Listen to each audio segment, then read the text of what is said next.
Kita awali informasi pertama dari dampak penutupan TPA Suwung. Pemirsa, 2 pekan pasca penutupan sementara TPA Suwung akibat kebakaran berdampak pada menumpuknya sampah di permukiman warga. Di TPS Monang Maning, Denpasar Barat, tumpukan sampah bahkan mencapai atap bangunan.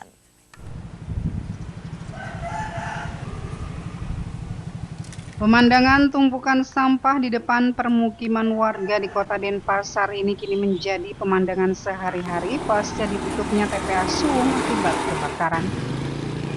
Sampah menumpuk di depan rumah warga akibat terkendala pengangkutan setelah mobil pengangkut sampah tak beroperasi. Tak hanya di depan rumah warga, tumpukan sampah juga terlihat di TPS kawasan Monang Maning Denpasar Barat, bahkan hingga mencapai atap bangunan.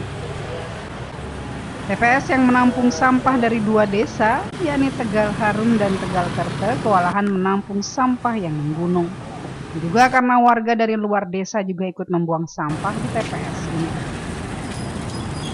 Terjadinya penumpukan sampah di TPS Monang Maning ini dimulai saat dimulainya terbakarnya TPA Suwung, Pak. TPA Suwung itu mengakibatkan pengangkutan sampah dari sumber menuju TPS.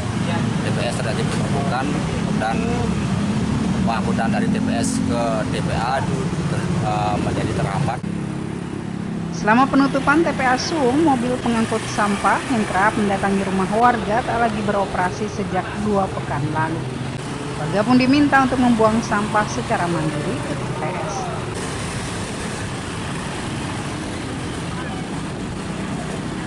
Kalau biasanya diambil sama petugas itu apa memang buang sendiri dari dulu? Enggak diambil petugas itu biasanya. Kalau sekarang nggak diambil? Enggak. Sudah berapa lama? Udah hampir setengah bulan kayaknya lebih. Ya susah. Buang sendiri ke sini. Dibolehin asalkan warga sini.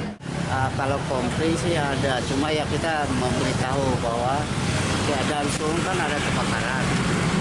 Sementara ini ditutup. Jadi pembuangan secara mandiri kalau bisa. Tumpukan sampah yang meluber di sejumlah TPS di Kota Denpasar terjadi pasca tutupnya TPA Suwung karena mengalami kebakaran. Akibat penutupan TPA Suwung, pembuangan sampah dialihkan ke TPA Tenesi Gianyar serta TPA Kelanting dan TPA Mandung di Tabanan. Untuk memperlancar pembuangan sampah, Pemkot juga menambah armada truk pengangkut sampah ke sejumlah TPA tersebut. Dari Denpasar, Indira Ari iNews melaporkan.